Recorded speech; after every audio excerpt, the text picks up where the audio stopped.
Иә, кезектерсіз президент сайлауына 18 күн уақыт қалды. Ал әзірге үміткерлер саны 6. Олар кім және олар туралы не білеміз?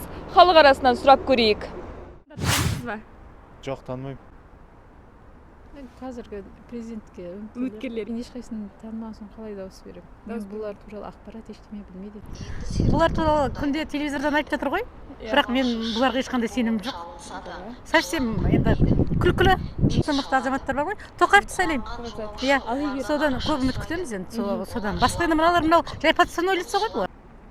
Танымайсыз ба? Біреуінен де пайда жоқ. Қай өтеді ғой, проблема нету. Әңгіме жоқ оған. Это самое.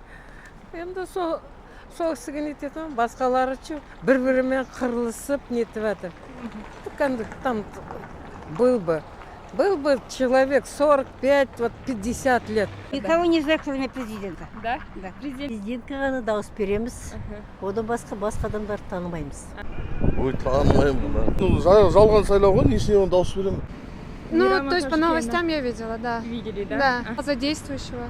За действующего? Да. Тоқаева? Да. Ага, почему? Ну, меня все пока он вызывает больше доверия. Жоқ, танымаймын. Танымайсыз, иә? Жоқ. А кімге дауыс бересіз? Тоқаевқа. Тоқаев жақсы адам. Сенесіз өзіңіз? Сенем, иә, Тоқаев. Басқа үміткерлермен танысқан жоқсыз? Жоқ, танысқан жоқ. Біреуін де танымайсыз, иә? Жоқ. Ага, неге сенбейсіз ба? Кімге? Басқаларға? Үміткерлерге, иә? Жоқ, бақыз.